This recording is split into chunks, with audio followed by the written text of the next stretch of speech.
Hi, I'm Osbury. I'm Professor of Computing Education here. I help with the Professional Studies programme too, and was briefed to get started with this ITAP number 3. We are in slightly the wrong sequence here, which is around questioning. Delighted to take that on because I reckon questioning is pretty much the teacher superpower.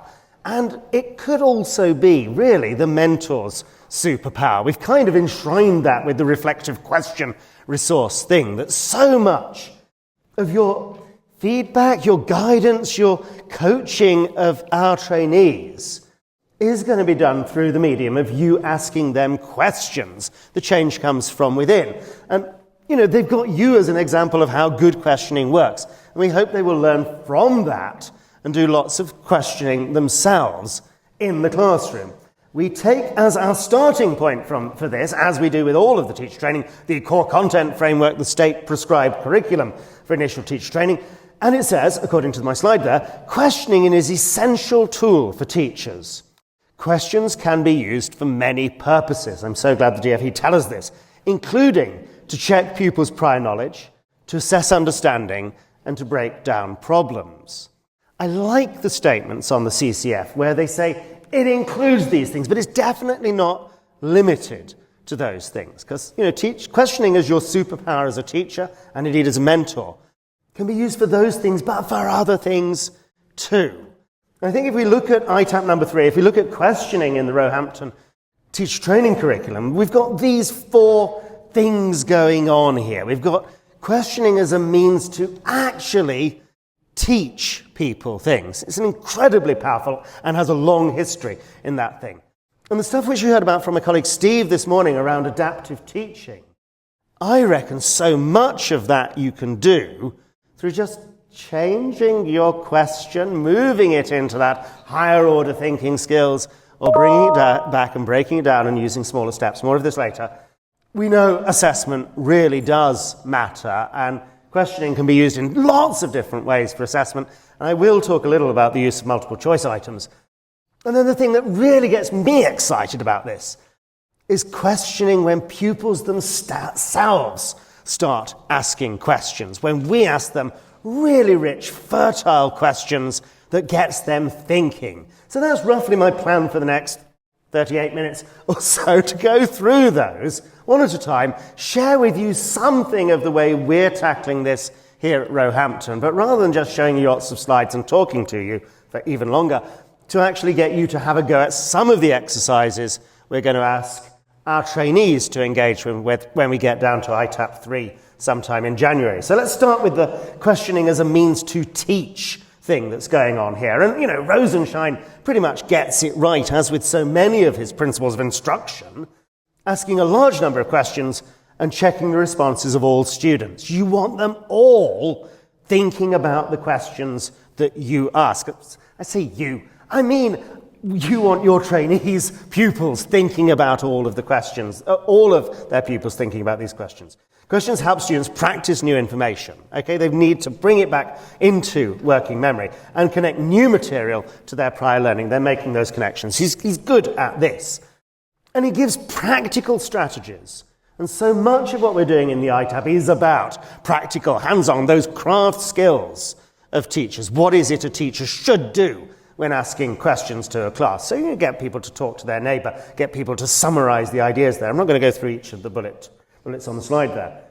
And Doug Lemov in Teach Like a Champion, love it or hate it, it's there, says the best sort of questioning in the classroom is where you've got all of the pupils, all of the learners, thinking about the question, where it's not just wait until you're called on and then do your thinking, where you start with everybody thinking about this.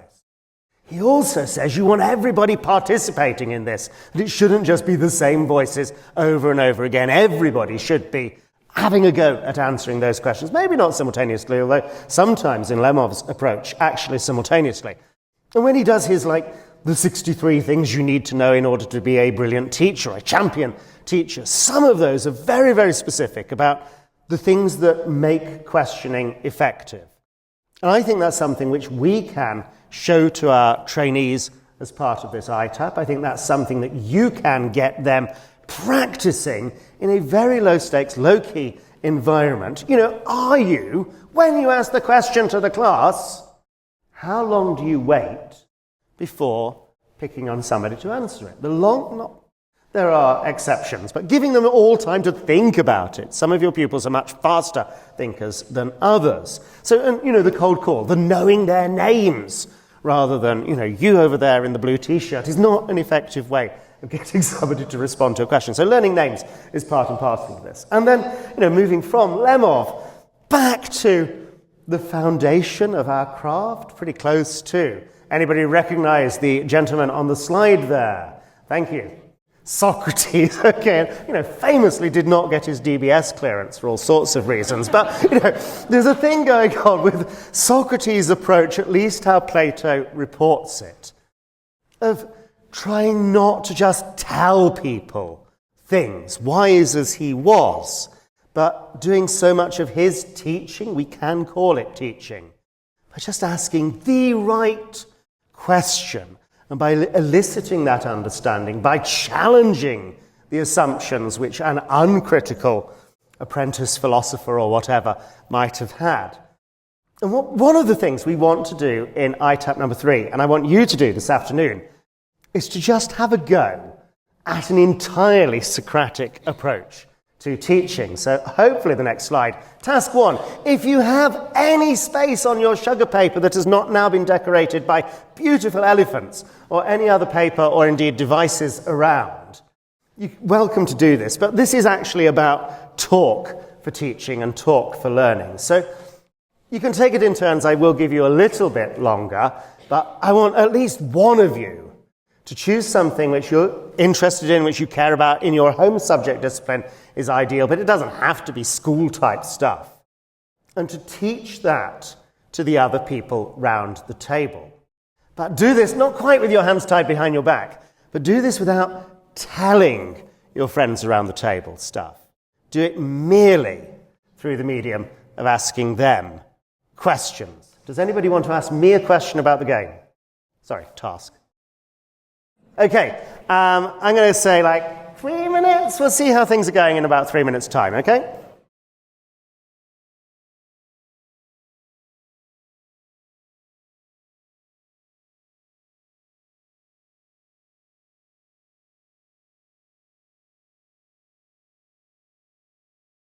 What you've got there is, I routinely record many of the talks I give. I record all of my lectures at Roehampton.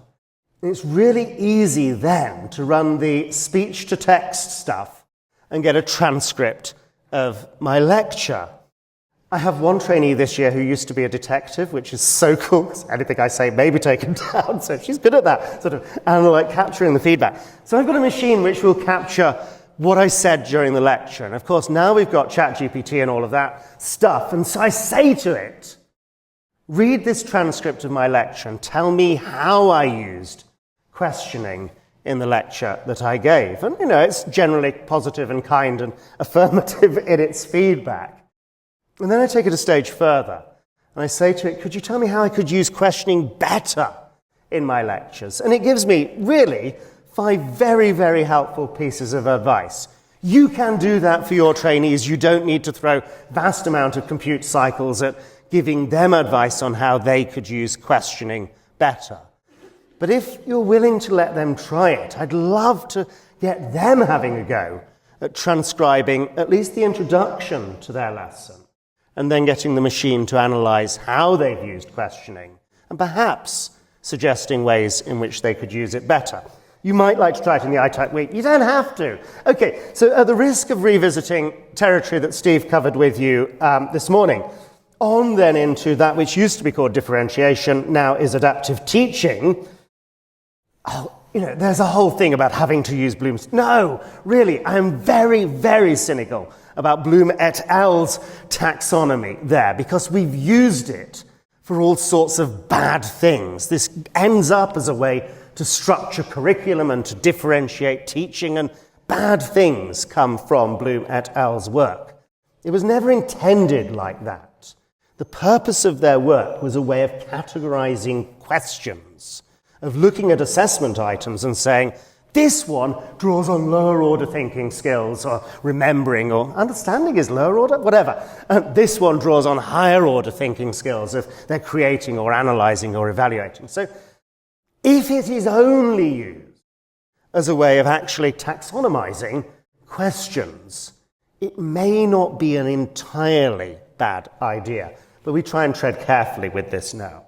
I think it's much more helpful to just look at whether the question is a closed form, name 3 countries in which earthquakes commonly occur, or whether the question is open form, what causes an earthquake? Is that open form? Well, give me some of the reasons why earthquakes might occur. Sorry, do not do these on the fly. So moving between the closed retrieval practice question and the open thinking about this, requiring thought and reflection, opinions, feelings, where the respondent is more in control of where that goes. So 2 types of question there. And we kind of capture this with lower order thinking skills, recall of facts, knowledge, previously, things that have previously been taught, and higher order thinking skills, combining information, supporting an argument. Why do you think that? Really lovely, open, higher order thinking skill questioning, drawing on reasoning.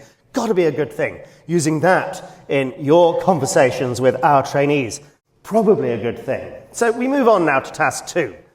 And this is one where it's really helpful to actually have it written down, because we're going to return to this in a little while's time. So start in your favorite subject with a closed retrieval type question, somewhere in that, what you might do at the start of a lesson before you take them on to somewhere further during the lesson. Then there are 2 supplementary tasks there. Think about how you could change that question to be something which really moved them into that sort of stretch, challenge, extending their thinking, love of learning, criticality, all of that sort of thing.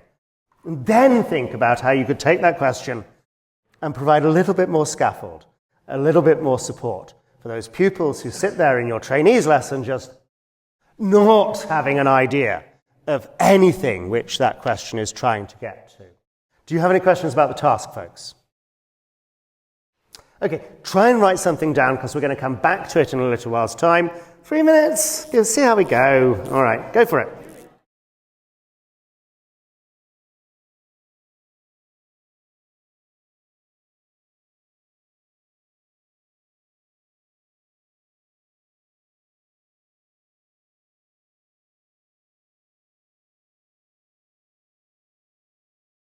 Let me move on then into the sort of how we use questioning as a means of assessment here. And, I think, what is it, William and Black? I think Dylan Williams says he now wishes he'd never called it formative assessment. He now says he should have called it responsive teaching. I think that is such a powerful insight, that is not about measuring where the learner is. We do plenty of that, I know. It's about changing our teaching so as to better fit to where what the learner knows at the moment and where the learner needs to move next. Stock photo teacher on the right there, you can tell she's a teacher because she's holding chalk and standing in front of a blackboard. Obvious, that's what we all do in our working lives. Anyhow, stock photo teacher there has essentially, for most subjects, most of the time, 2 ways of figuring out whether the learner's brain has changed. We can't use the whole magnetic resonance thing because school budgets and training and all of that. So we can only get this from external proxies for the brain has changed. One of those is about asking questions, and the other is typically about looking at work that's produced. It could be a project in my domain. It could be looking at how they do something over in art or drama. But there's project work and there's questions. The project work is so hard and labor-intensive to assess, but asking questions is way more efficient, not necessarily more accurate, but you can tell whether they know something by asking the question which reflects that knowledge. And this takes us into, anybody recognize the gentleman on the slide? B.F. Skinner, or B.F. to his friends. So the whole sort of behaviorism, stimulus, response, reward. I ask you a question, you respond to it. If you get it right, I say, well done, or give you a biscuit or whatever the particular reward structure. Have biscuits, please. If you don't, then, we don't generally sort of have too many punishments for this. But this idea of positive reinforcement when they're getting things right. It seems to work for training dogs and children how to spell and all sorts of other things there. And again, coming back to Rosenshine, this is part and parcel of our principles of instruction. That before you ask them to work independently, you need to have a feel for, do they actually understand? Do they know the thing? Can they do the thing? So checking for student understanding, checking for understanding at each point can help students learn the material with fewer errors. So if they've not got it, you need to go back and teach it again properly. Dylan, William, I've got time, let me play the video. When I was teaching regularly, I think the decision I used to make most often every single day was this. Do I need to go over this one more time, or can I move on? How did I make that decision? I would make up a question on the spur of the moment. I would ask the class, 6 kids would raise their hands, I'd pick on one of them, they'd give me the correct answer, and I would say, good, and move on. Assuming the other 29 kids are now okay because they've heard one kid give me the correct answer, or that the other 29 knew it all along. So what we're saying is that actually that's a really bad basis for teachers' decision making. Hearing from 1 or 2 kids who volunteered with an answer cannot be a sensible basis for moving forward. So what we're suggesting is that at least once every 20, 30 minutes, if you're going to make sensible decisions about what to do next, you need to get a response from the whole class. And we call these hinge questions. The idea is that we design our lessons with hinges in them. We don't design our lessons like an airport runway, where the aim is to start at one end and get as quickly as you can to the other end. At some point, you stop and you check to see whether the students are still with you. And if they are, you do one thing. And if they're not, you do something else. We want to know that they've got it before we ask them to work independently on it. And you've got to have some way, or our trainees should have some way of checking that for the whole class. How can you tell if everybody has got it? Just asking the class, so who can tell me what the causes of an earthquake are? And one child says they are these 3 things. You cannot, our trainees cannot assume that everybody in the room knows that at that point. So finding a way of getting a feel for the whole class. And one way of doing this is through the use of multiple choice questions. Lemov, again, in his 63 things you need to be able to do to be a good teacher, gives a number of things there. So standardizing the format is always going to be a multiple choice item, or hold up the whiteboard and show me your answer to this. So Lemov has a number of standard practices there. The interesting, and I think the tricky thing, is coming up with the right question. And multiple choice questions seem to be really good for this, to figure out whether everybody in the room is with you, or whether it's just 1 or 2 who are actually attending, actually paying attention.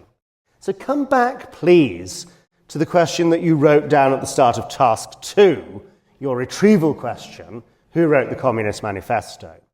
Don't just come up with 3 wrong answers and 1 right answer. But think about what the kids might plausibly have misunderstood, or really what their misconceptions might be. And a really good hinge question, a really good diagnostic question, is one which reflects those common misconceptions. This is not an easy thing, because you all know your subject, and putting yourself into the head of somebody who still may not understand the fundamental ideas of this is not easy, but we want our trainees to have this experience sometime in January. I'd like to do this on paper. I am checking how long I've spent. We're all right. So again, no more than 3 minutes, coming up with the distractors, the wrong answers for your lovely retrieval question. Again, you can ask me a question now if you don't understand the task. Go.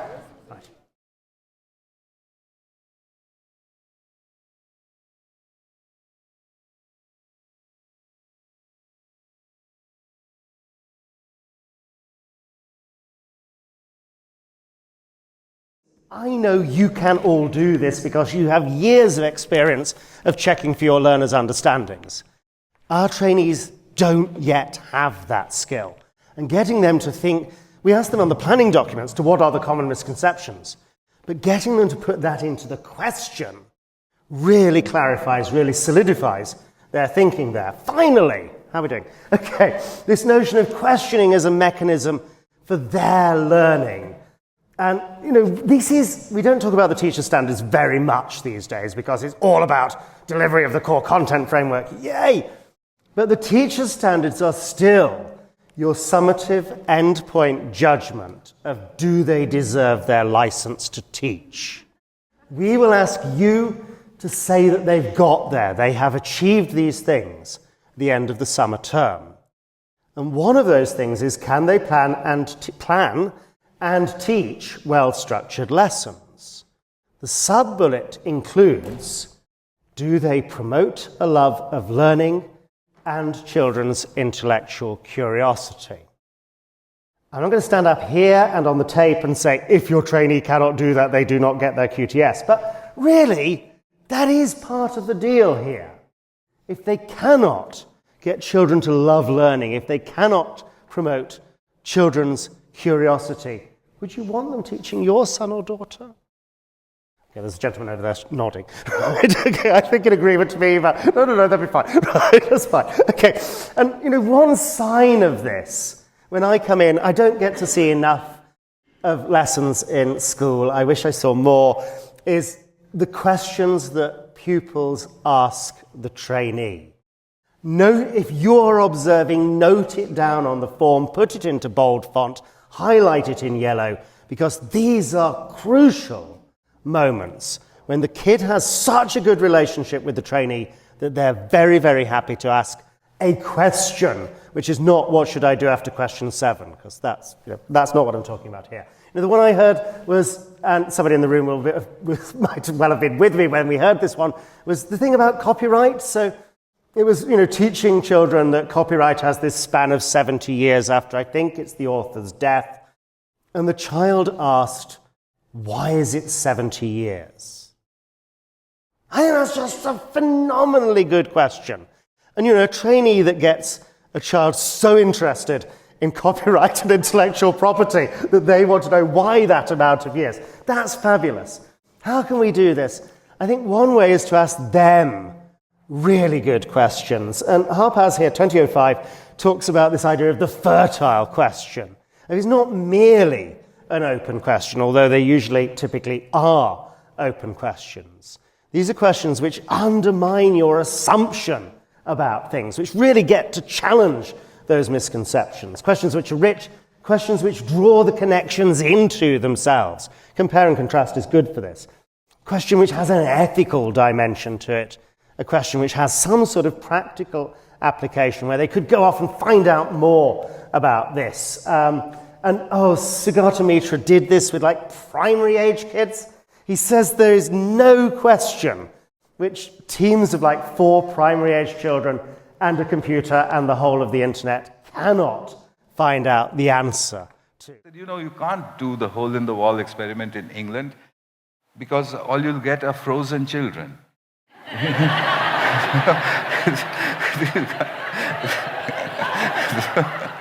You can't do anything outdoors out here.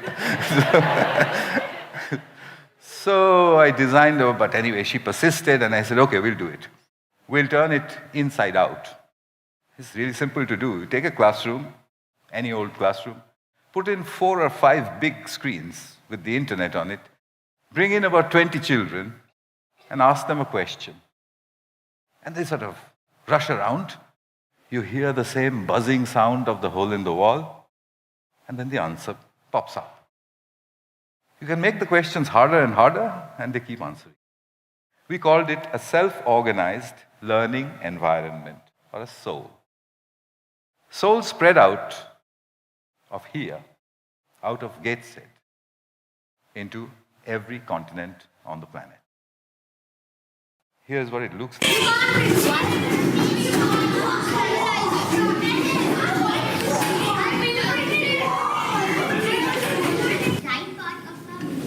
Controls the left part. The left part of the bin controls the right. How the iPod and iPad can figure out where you are in the world. Was Paul Cézanne. Cézanne was his second name and Paul was his first name. His paintings, he made them 3-dimensional.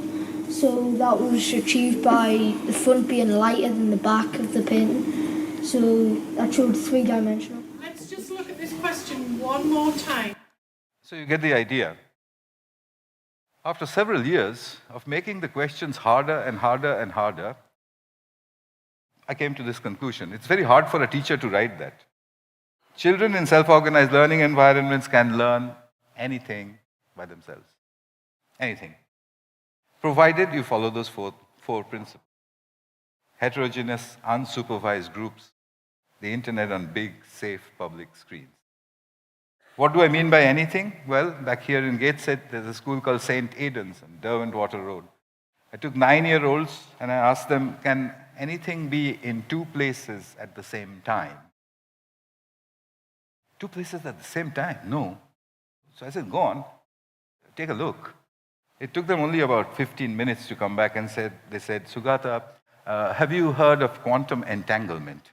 And the lovely thing was about his work is, he gets them answering these GCSE maths questions at the end of primary school, and because they've got the whole of the internet there and other kids to talk to, they do really well. The interesting thing was when he goes back in 6 weeks' time, turns off the internet, the kids have still remembered the answer to the question. I think that's so powerful, because they've talked about it, because they've found it out for themselves. It seems to be, let's move on please, next slide, seems to be more sticky. I have 6 examples which I can put back on here in a moment or two. I fear, running out of time.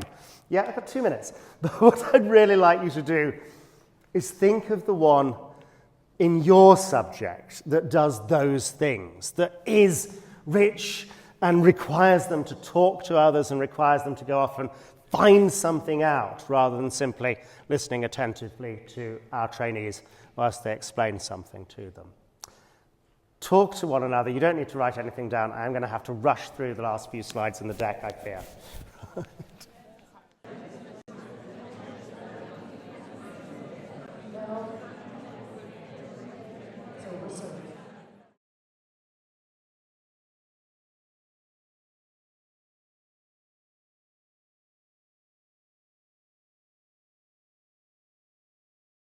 Very, very briefly, let's just wrap up this session.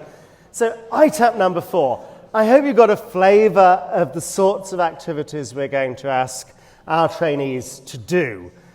If you think these are a really bad idea, that this has no place in training to become a teacher, we need to hear from you before the middle of January, okay? I think it's going to be great, but you may feel that our time would be much better spent doing other things than the things that we've just done together now. I would very much appreciate your input to how this could be made better. Okay, in summary, Monday they're here with us. My colleague Nicholas is going to do a brilliant talk first thing on the Monday morning in the middle of January, because there will never be any transport problems at that time of the year, about, the role of the teacher. Is it about passing on the best of our generation to the next generation, or is it more about cultivating these children's intellectual curiosity? We then get into that nitty-gritty 63 Lemov technique. We will not do all 63 Lemov techniques of, how you actually ask a question and get a response from the room, how long you should wait, what happens if there is somebody who doesn't understand that. So we get to practice that on that afternoon. Tuesday, they're with you. We want them to observe you, how you use questioning when you're working with the whole class. So on your best behavior, please, that morning. Then we want them to practice that sort of approach themselves, just focusing on how they use questioning whilst talking with the class, but also when they're working with individuals or small, that thing when they tour the room, when they go and chat to people, how are they using questioning in those conversations? Wednesday, they're back with us, but not in professional studies groups, in their subject groups. So I will talk about questioning in the context of computing education. Yay! And we do things, the 3 other aspects of this. Adapting questioning for more stretch and for more scaffold. We do questioning as a means of assessment. I will take a focus for multiple choice. My colleagues may decide to do something much more exciting. And then this fertile question, how we cultivate curiosity there. Back with you on the Thursday, looking particularly at that sort of challenge and support, but also about this idea of responsive teaching, of formative assessment.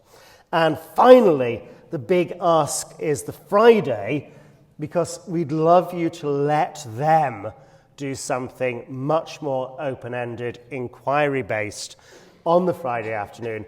It's a Friday afternoon. It's the middle of January. What's the worst that could happen? That's a rhetorical question, okay?